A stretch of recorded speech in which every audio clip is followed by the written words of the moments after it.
Hey everyone, I'm Sang.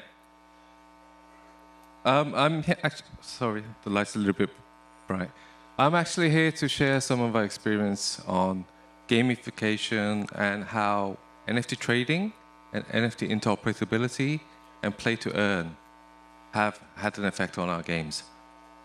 So let's begin. So Play That for developers is, at its core, a very gamer-centric marketplace where we have a highly tailored and highly curated marketplace with game-specific details that's available to the public. And also, we've wrapped up our blockchain technology into an SDK where any developer, any traditional game content provider can latch onto the game contents and provide a blockchain experience. So let me start with the marketplace differentiation. So basically on the left is a general open marketplace where it's very difficult to find any game-specific information that you would require in order to make a purchase decision, because a lot of these general marketplaces have to deal with a variety of NFTs. It's not all categorized, it's not all compacted into neat details, so they have to cater for a wider audience. But while at the Play That marketplace, we have, for example, a comet spaceship here. It's very much highly tailored. So basically, the graphical presentation of the key stats in the spaceship, such as spaceship range, booster power, radar range, etc., is presented in a graphical format where anybody at a glance can actually see. And it also filters up to the filtering option, the explorability.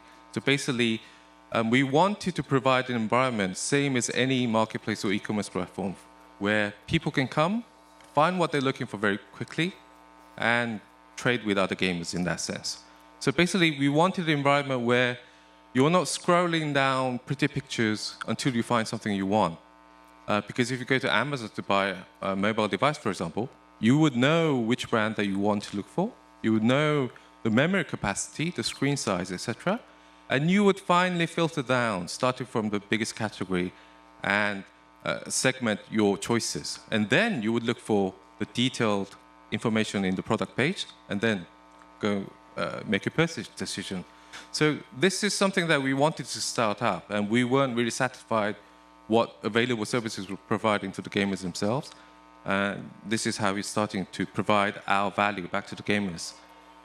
What our SDK involves is a comprehensive toolset of NFT in, NFT trading, NFT out from any gaming experiences, and it's all wrapped up in a browser-based environment. So basically, anything you call up on an API within the game itself, it would just open Chrome browser, where you can actually make a wallet, log in, bind your account, and then get NFTs, which is game items, out from the games itself, and also back into the game. And it's all linked in to our marketplace also, so you can actually go to sell your items straight from the interface, and also for the developers, it has a comprehensive back office where you can actually track the records of sales, which items are popular at this current state in time, and get your transaction fee from the sales. So what does this look like for the gamers themselves? So we tried to simplify everything in the sense that we wanted gamers who are enjoying the current game to not really feel, obligated to learn about new things. So we kept all of our gaming layer intact. We haven't changed anything to it. So it's existing, in this example, it's called Along with the Gods. And all the gamer has to do would have to actually pick a hero that he wants to take out from the game, press OK, and that would immediately call up on Item Manager, which is our browser-based NFT toolset. You log in with email and a password, which is very intuitive to anybody. And there again, you can check whether you've chosen the right hero that you want to export. You can press mint, and it will immediately mint that specific game item onto the blockchain. So you can carry it anywhere. You can trade it with anybody.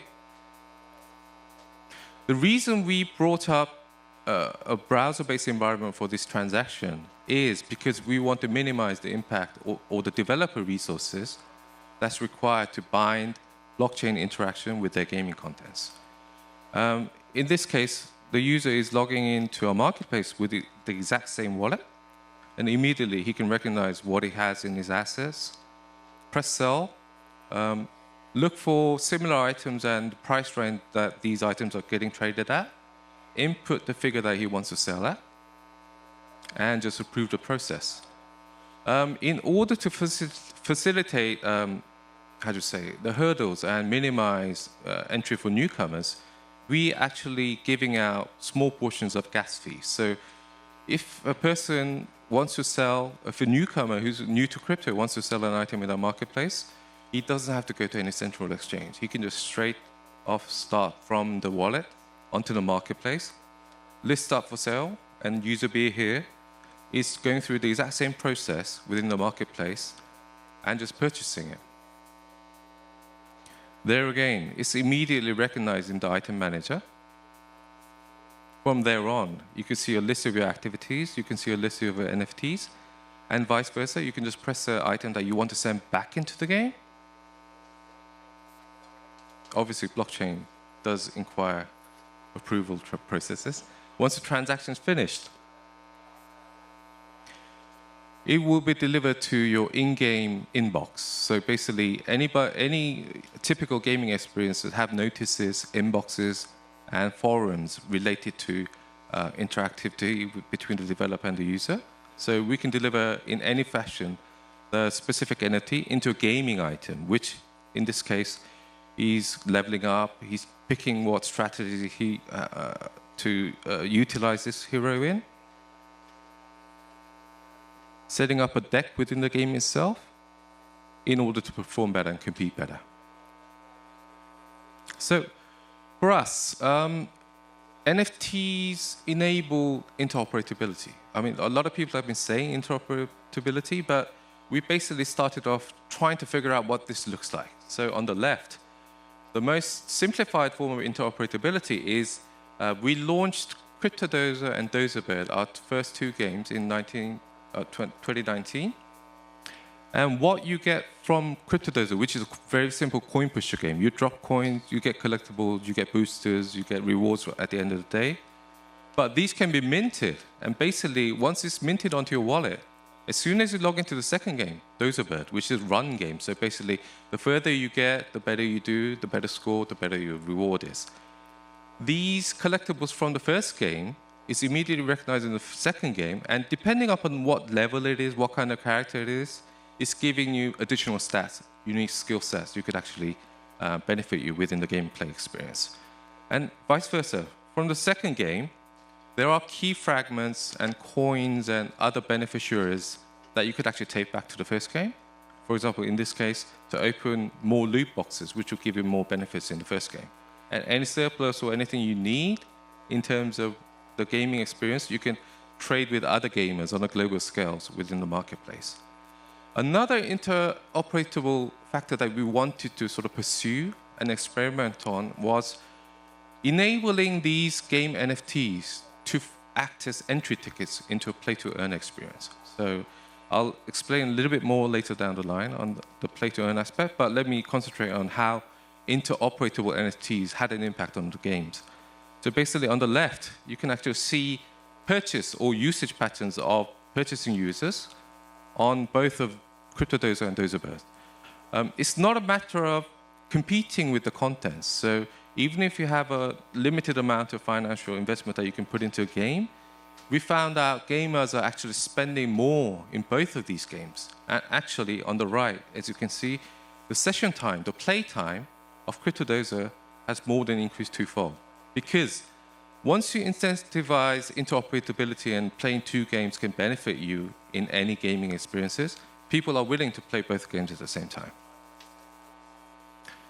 What we think about play to earn, I mean, we had Jiho from Axie on stage before, and there's a lot of bright new projects available on the blockchain where they are entailing a play to earn experience focused just on that IP and the gaming environment. What we think is we want to work with any game contents, any traditional game contents, maybe it be on the PC, on the mobile, or even on the web. So basically, we want our developer partners to just integrate Item Manager, which will facilitate all of the blockchain transactions and NFT trading within the gaming environment. And then what we ask the user is to purchase our NFTs for entry tickets into these play-to-earn experiences. In return, we give out the prize money for the play-to-earn experience.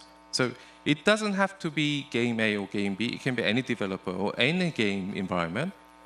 All they have to do is integrate our Item Manager. We will be paying for the gaming rewards, and the gamers can benefit while enjoying their usual favorite game that they've been playing for a while. What the developer gets out of this is, obviously, the gamers have a much more incentive to compete better. So they spend more time in the games. They think about the game differently. They strategize more. And in the end, they spend more in the game. So basically, this entails a big increase in in-app purchase and revenue for the developer themselves. Users, all they have to do is purchase entry NFT tickets, but at the end of the day, they will be receiving daily and weekly reward for the gaming activities.